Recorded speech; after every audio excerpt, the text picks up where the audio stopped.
And welcome to the Dean's Report Live, also known as the Dean Obeidallah Show. And look who's here. It's V Sphere, accomplished TikToker, the wildly popular Under the Desk News on Substack, on TikTok, on Instagram, on YouTube, Under the Desk News.substack.com.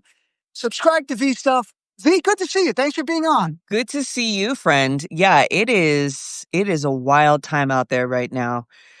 I mean, we had to hold. I did an investigation with Jed Bookout on CVS and like some of the mental health crises that pharmacists at CVS are facing, and we were set to release it 3.5 weeks ago, and we had to hold it because the Epstein stuff just like won't stop, and there are so few people that cover Epstein from like a not ogling the body perspective. I think Tara Palmieri is the best person who covers Epstein.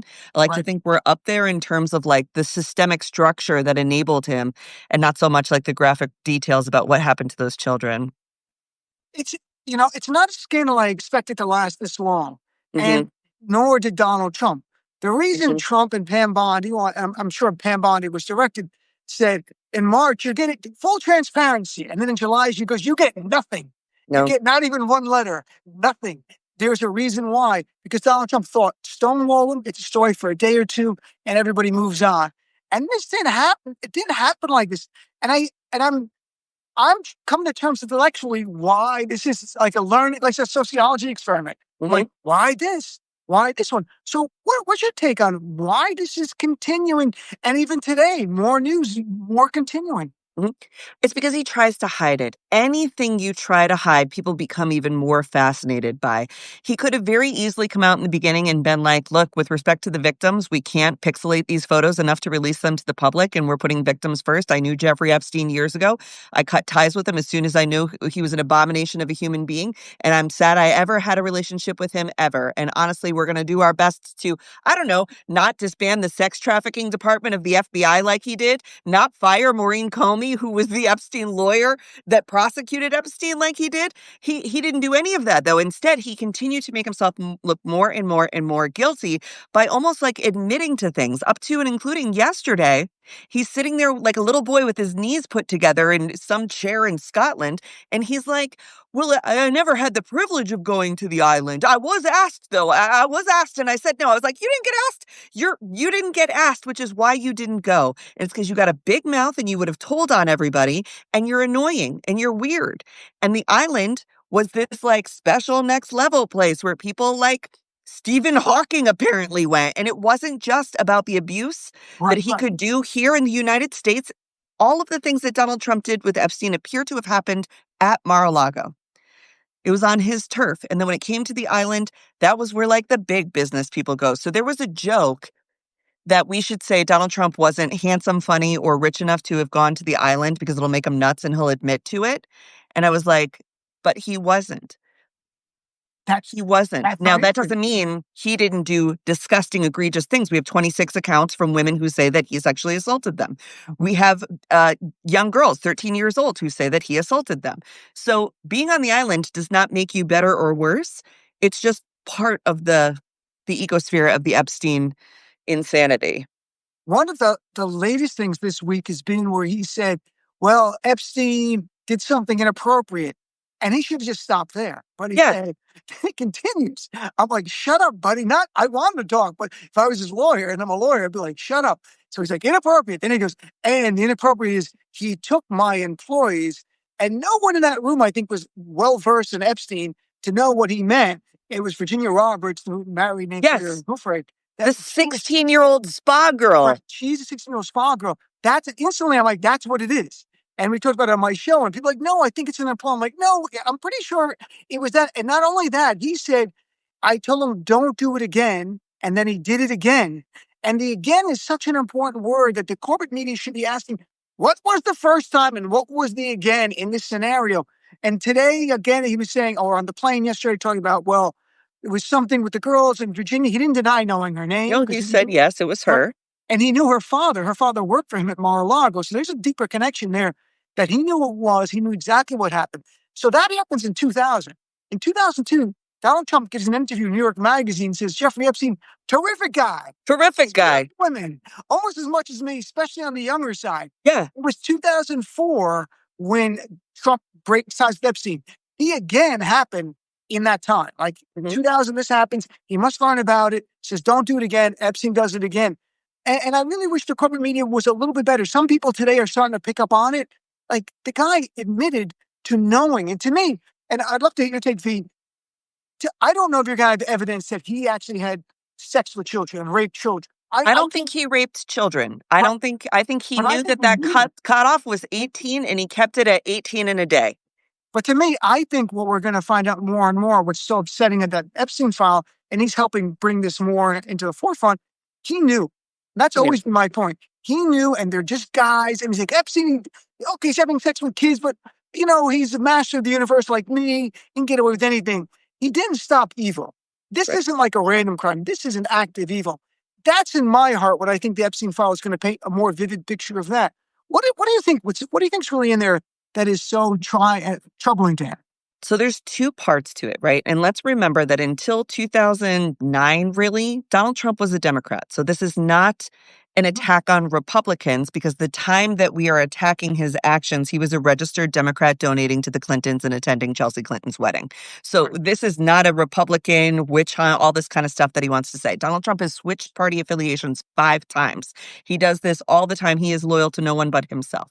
So I think on one side with the Epstein files, right, and that includes documents and photos and all these other things, there is the part that he participated in. Remember, he was also very close friends with Diddy and said he got invited to parties, not the white parties, but parties. Right. He can't help himself but to brag about assaulting people. He said that E. Jean Carroll found it, she fainted with emotion over being raped by him. So this is a sick, weird guy. So there's the parts about him. And I think the thing that he doesn't want to get out is that it shatters this playboy image of himself that he has from the 90s and 80s and 2000s, that all these women wanted to be with him when those women were trafficked to him. He was a mark for Jeffrey Epstein and everybody else that's ever been in his life. And he likes to play it like, oh, these women couldn't help but be with me. No, brother, they were being abused and trafficked to you. That's my take on that. The evidence will prove that out. The second part of this is the Republican Party is in deep shit when it comes to the Epstein files, which is why I think folks like Pam Bondi are trying to hide it, not necessarily to protect Trump exclusively, but let's not forget, the former Republican governor of New Mexico is the one who sold Zorro Ranch to Jeffrey Epstein. We always think about the island. We think about Palm Beach. We don't think about New Mexico nearly as much as we should. And the ways that the Republican government of New Mexico made it possible for him to traffic and rape children on that property. And to this day, that property still exists under a shrouded cloud of mystery. So I have an ask-in to the now democratically elected Democrat governor of New Mexico to say, Michelle, what are we doing? What does the state know about Epstein if the federal government is shielding the files and documents? The state of New Mexico must have records. Same with Kathy Hochul. The state of New York must have a state case against him and Ghislaine Maxwell. Is there anything we could be doing there as Donald Trump continues to flirt with the idea of pardoning, again, one of the most prolific sex traffickers of children in all of American history, Ghislaine Maxwell? You're a genius. I wrote an article for Substack about the idea just 2 days ago about how we need the New York prosecutors to make it clear if Donald Trump pardons Ghislaine Maxwell, they're going to charge her immediately. She'll be arrested when she leaves the federal prison because the crimes took place here. In the testimony of the trial, there were 4 victims. 2 of them testified, at least 2 of them, that when they were underage, that they were sex with Jeffrey Epstein here in New York. So there's no jurisdictional issue. Statute of limitations is unlimited for sex of a child. It's a first degree. So you don't have a statute of limitations issue. And this is not political to me. This is about protecting the victims. I can't even imagine the anguish of the victims to hear that Trump might pardon Ghislaine Maxwell, who I really encourage people. You can even just watch a documentary on Netflix about her if you want. If you read the files about her, she was the recruiter. She was the reason, as prosecutors said, that was Freudian, that Epstein could have 13 and 14-year-old girls to have sex with, because if he walked up to this creepy 50-year-old guy, they're not talking to him. But she went up, sophisticated lady. She preyed on vulnerable women. Then they set up a pyramid scheme where they gave money to other teenagers to recruit other teenagers to come in and have sex with Jeffrey Epstein. But that was all Maxwell. And to be clear, Maxwell was involved in actually sexually molesting children. She is vile. And the prosecutors make it very clear. this is not like she was a co-conspirator. She was legally co-conspirator, really co-runner of the entire thing. She deserves to be in prison for at least 20 years. And that's for the victims. It's not political. But I mean, do you think there's a point, V, where Trump gets so desperate, he pardons her, so she'll go out and say, Donald never knew anything. He was a gentleman all the time. And that would be an act of complete desperation if we get to that. I think we're there. There's no way that she would speak to Todd Blanche, Donald Trump's personal attorney, now at the Department of Justice, unless she already had a pardon or an immunity promise. She's not a stupid woman. She's just a sick woman.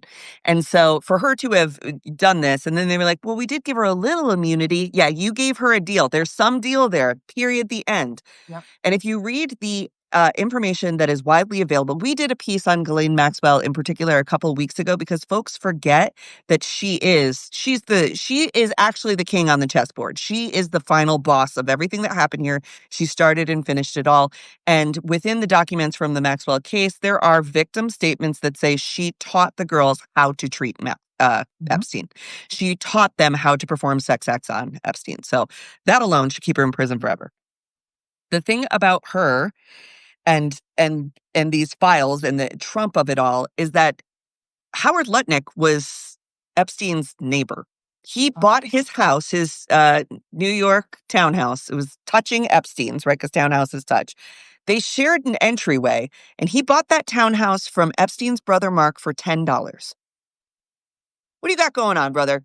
Who gets a townhouse on the Upper East Side of Manhattan in the 70s for $10? And they're like, Mark Epstein says, he's like, I just managed Jeffrey's business affairs. I wasn't like the director of it or anything. And I think the relationship with Mark is very separate. That's a whole other day. Okay. But Mark managed this transaction where Howard Lutnick got a $10 New York City townhouse next to Jeffrey Epstein sharing a doorway. You going to tell me you didn't see anything funny over there, brother? So this is where I say, like, it goes even further. You're going to say you didn't know Ghislaine Maxwell a little bit? You did know her. You're in pictures with her. So, I mean, the Ghislaine, it stuns me, honestly, to have to talk about her because so many people are trying to present this thing now as like, well, she was also a victim. She was scared. No. She wasn't scared.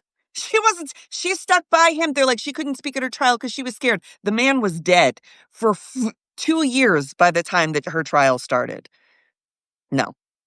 Look, Donald Trump pardoned the January 6th terrorists when a solid majority of Americans did not want him to pardon those terrorists.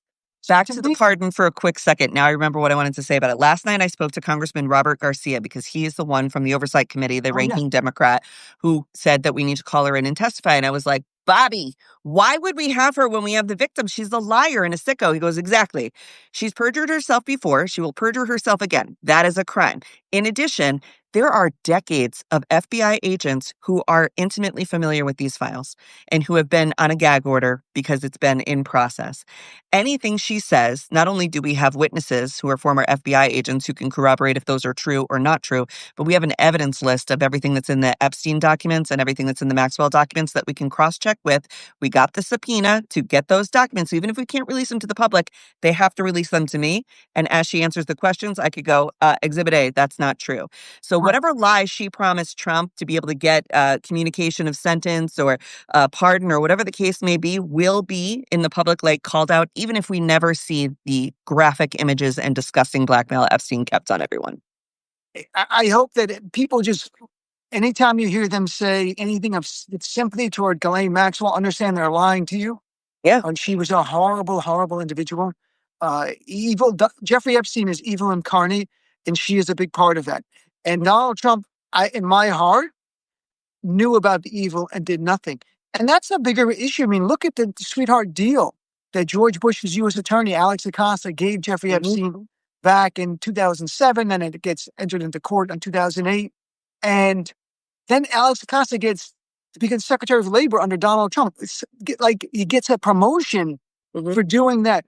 This is look, we live in a society, it's not Democrat or Republican, to be blunt, and that men in power will stand together against the victims that they have victimized. That's very true. But this is the most egregious example of all with Jeffrey Epstein. There are now potentially 1,000 victims, they say. And when it goes back to George W. Bush's situation, then you get into the conspiracy theories. Well, Bush said it was an intelligence issue with Epstein, and he was allegedly part of Mossad and all this business. And I'm like, I don't fucking know if any of that's true. Maybe it's true, maybe it's not. I don't actually care. Where I think Bush stepped in to protect anybody or try to bury the Epstein thing is because so many Republicans and prominent donors are involved in this, both for the Democrats and for the Republicans. One of the things that I love that Garcia said last night also is that he's too young to be worried about him or any of his friends being on the list. They would have been victims if they were on the list. They can't touch it. And this like respectability politics of the older generation of people who are like, well, if we take down Trump, maybe they'll go for Bill Clinton. Well, if we take down Lutnick, maybe they'll go for Bill Gates. Well, if we take down this one, then maybe we'll go for that one. And the donor class that's involved here and the Republican governors that are involved here and Rick Scott and all the other people in Florida who, if they didn't know, they heard rumors, right? Or they shared donors or they shared society. Florida political society is a small place, right? And they all sort of mix it up together. I'm not accusing Rick Scott of being on the list or whatever, but you know people, right? And you hear things. So I think it's one of these things that generationally it's been sort of like pushed off because it would be really inconvenient for people, say, over 65 for any of this to come out. But as younger people are getting into office, they're like, I don't know any of these friggin' people. And this has been something I grew up with. I remember I was like 18 when Jeffrey Epstein was first operating in New York and everyone was crazy. And they're like, you better watch out if you're working at the restaurant. Don't deal with this guy. Ah, Because it was like, this was like the talked about thing. You know what I mean? So my generation, I think, definitely wants to see this come to light. And again, none of these people are our peers. So there's a little less of like oh, well, you had to be there to know. And like, oh, we didn't want to cause a problem.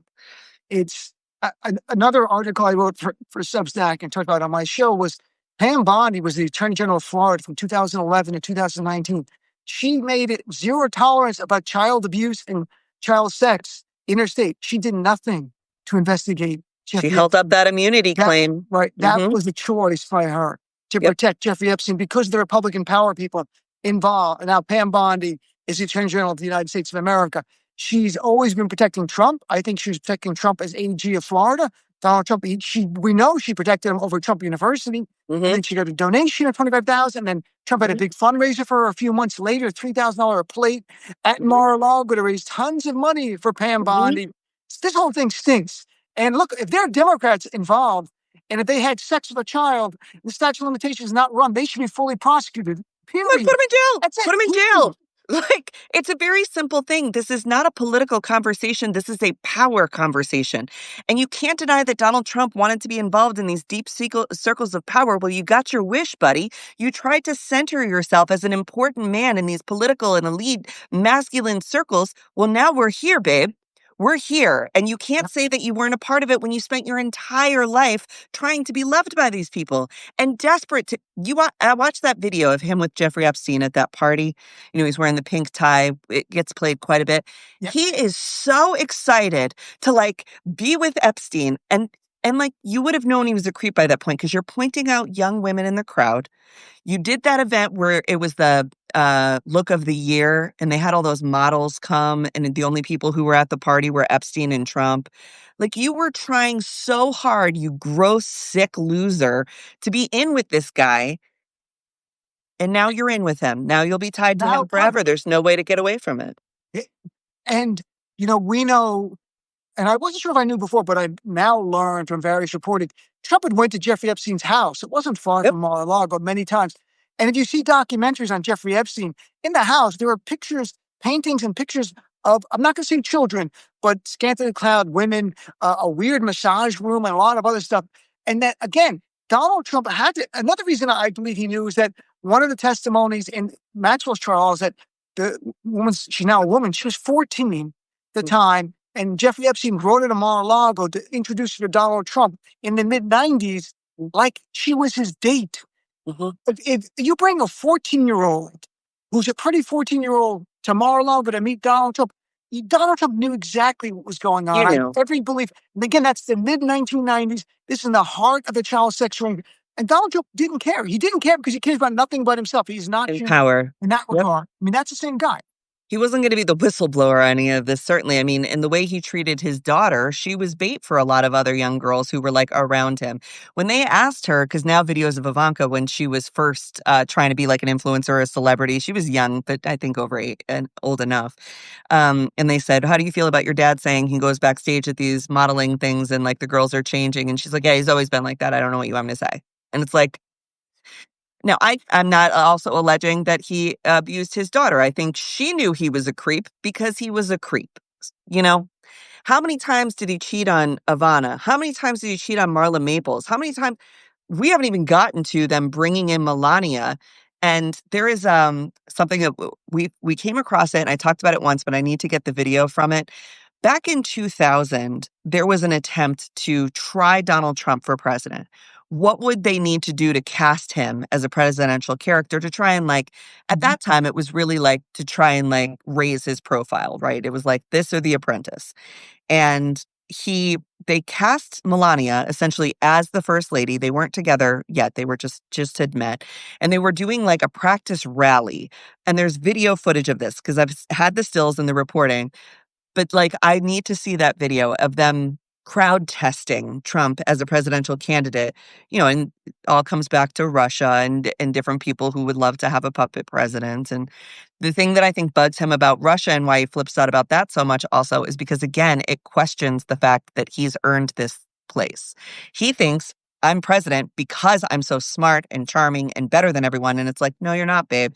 You're president because you were a means to end for many different interested parties, whether that's Russia, the Heritage Foundation, the far right wing, the Christian nationalists. People decided that you were a sellable avatar for them to get power. And then once they got the power, now you see JD Vance trying to separate himself because he's going to maybe try to come in and be president someday. You see different people from the Heritage Foundation or even different Republicans starting to kind of break with him, different right wing podcasters trying to break with him because the grift is over. You got to move Exactly. on. I agree.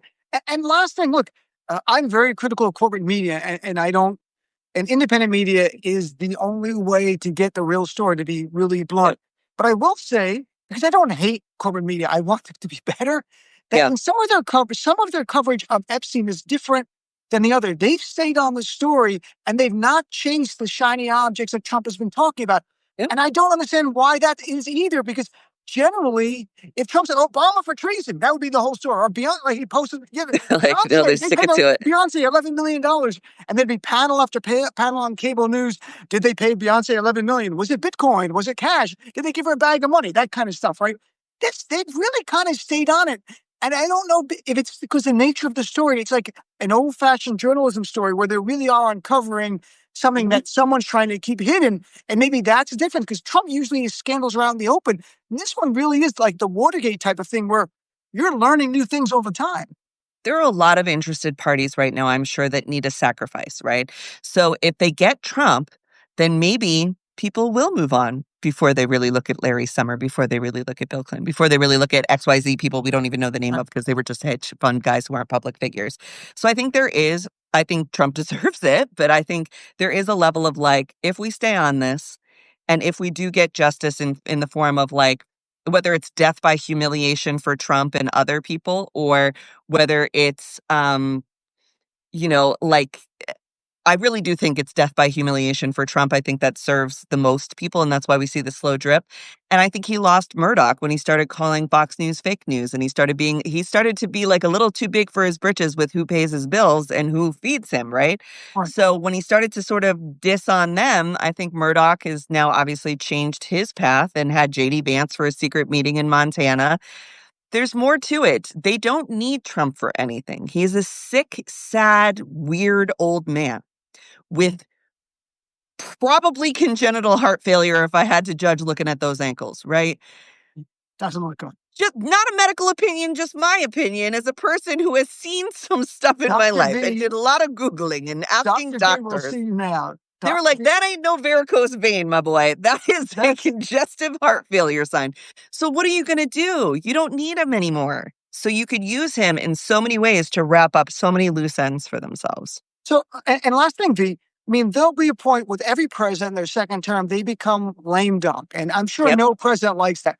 If Donald Trump is still physically in the office that time and cognitively in that the office. So we really don't know. Because at some point No, we don't know. the devil might be like, it's time to come home. You've done enough work. I mean, it Like, took Hulk Hogan. We could be on the right path. I don't know. right. Well, maybe It took Hulk Hogan. Vince McMahon got in a terrible car accident and lived. I feel like the Grim Reaper is in the zone, okay? It's in the evil zone. The devil will be like, Donald, thanks you for your work. I think you know Jeffrey Epstein. Yeah, good luck. You guys are sharing a room. What do you think Trump is going to do when we started hearing Republican candidates talk about running in 2028? Because the media is going to ask him, and he'll just say, well, I might run again, that kind of bullshit.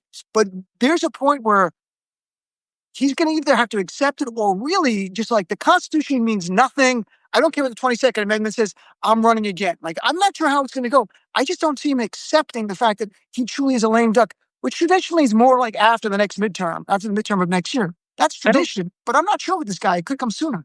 I don't think he's going to accept it at all, which is why I say it's death by humiliation. I think there isn't a way that he ever ends until the final end, right? Like, this is not a person who goes quietly into the night or like George Bush takes up painting clowns or something, right? Like that. I don't think any of that's ever going to happen. So it'll be some sort of, I think we have to look to history and places that we really got it wrong as America. Like if you take, when was the country so divided and a figure so threatening to our Constitution and the American promise? Probably the Civil War. So like, what should we have done with Andrew Johnson? What should we have done with Robert E. Lee? Maybe that's the way it goes. But I think that because we can't in American history point to a time where we had like a Marie Antoinette moment, right, where the people rose up, and I'm not saying we should have one. I'm just saying like that's how Europe handled it. So how we handle it here is to kind of be like, you're persona non grata. We don't cover you anymore. You're not invited anymore. Have fun at Mar-a-Lago, or you're just sort of like, publicly shunned and shut off. That's the only way that it could go. And I don't know if that would work at this point. So, like I said, he's a very old, very sick, very weird man. And I just think everybody's kind of like writing it out to that point. But I do think that they've lost the plot on this. That like the diehard MAGA will never leave him, of course, and that's how cults work. But when it comes to independents or right wing or people who still see a future for themselves in politics or news, you're starting to see those directions change because those people are like professional grift chasers. Okay, the money's done run up on being that way. You're going to have to come back another way to make it a little bit different. Pick a new hero. So we'll see. I'm looking forward to the tension that comes when Republicans start announcing for 2028 and how Donald Trump goes ballistic over it. It's going to be a beautiful I think thing. they'll have Vance in by then, honestly. I think that the joke of him wearing Trump 2028 hat was his own little nerd humor about how he thinks it will be him. I don't know that there's anyone else who has the charisma, uniqueness, nerve, or talent of Donald Trump to rally people to horrible policies and tariffs quite the same way. I don't know who in the Republican Party right now could be that person, because even people who are Christian, like you see James Talrico out of Texas, that guy who was on the Rogan show, they're starting to sort of turn to and go, the pendulum swung just as hard as it possibly could this way. The only thing to do is come back and try to find like a centering space. So I can't even think of one Republican in 2028. But before we go, if we do have one more minute, I just want to ask you one more thing here. We know what's going on in Gaza is absolutely atrocious. And I've been trying to like deal with the fact that we have to hold all this Epstein stuff that's going on and continue to keep our foot on the gas there, but also recognizing that like we could have stopped this so long ago. Trump is not stopping it.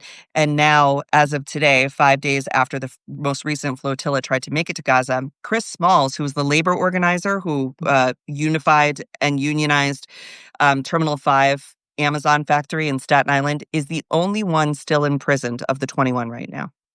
He was the only one that was beaten. He's also the only Black man. He's a very good friend of mine. I care very much about Chris Smalls. He is just the right guy at the right time, and he is not a combative person for how active he is. And we're asking people to just call the State Department line as many times as you can. There is an American in an Israeli prison being tortured. Whether you are, whatever side you've been on to this point so far, there is an American in an Israeli prison being tortured, okay? And Donald Trump has to act there and in many other ways. I so appreciate that you bring that up. And we were going to talk about Gaza. We got into the Epstein stuff so much. The Gaza thing, I'm of Palestinian heritage. Right. I followed the Middle East conflict. My family's in the West Bank for my entire life. I've never felt as much pain and anguish as I've had watching this in the year and a half. We first had the horrific attack on October 7th by Hamas, and then what's happened since then. One started from a military action to one that is genocidal, according It's a genocide. to Israeli groups like B'Tselem and Professor Omar Bartov, who's been on my show, and others. But forget the word genocide. To me, gets inflammatory. People stop listening. It is a mass slaughter of people. It is a killing of people, a destroying of 70% of the buildings, either damaged or destroyed. It's start using food as a weapon. These are war crimes. Netanyahu's already been charged with war crimes. He should be charged with more. And that's the only hope if he gets prosecuted, that maybe other world leaders don't do this. The U.S. could play a much bigger role in this. And right now, Gaza has the most per capita named children in the world. And that's because of what we've seen take place over the last year and a half. So one from military action to one where the far right of Netanyahu and his coalition, people like Ben Gvir and Smotrich, their dream of getting rid of the Palestinian Christians and Muslims and moving them off the land and making it just for them, is this the opportunity for them? So it's heartbreaking. And, I keep hoping for a ceasefire. I keep hoping for things to get better, but I hope the world does not allow the starvation that we're seeing. And we're even seeing people on the right say things now, which to me, like, they can't deny what's going on. So you could say, Hamas this, IDF that, whichever way, right? Whichever way people have been going so far, they're on their own journeys. You cannot say that infants and children had any choice in this, okay? And they are the victims of this. In the early days, we were reporting about, Shireen being killed, the Washington Post reporter. They're killing journalists. They're killing children who had no choice in this. And we have the ability to bring aid in. World Central Kitchen has been there providing hot meals. Now they're getting killed, right? They've been killing the aid workers.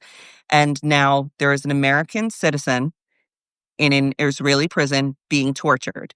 If we're supposed to be, Pete Hegseth wants to put up this whole thing that, like, any American, right, we're going to get them out of everywhere. Okay, go in, because when you go into that space, you're going to see other torture, and that is what America's supposed to be against. So regardless of everything that happened, whatever circumstances going on, anywhere there is torture, we're supposed to be against it. So we need to stand in opposition to that. And I think we're in a tough spot right now, of course, with the torture happening in our own borders with alligator Alcatraz and all this sick shit that's going on. But there has to be a quorum of people, whether you're Democrat or Republican, independent or whatever, where you just stop and go, this is a person. These are people.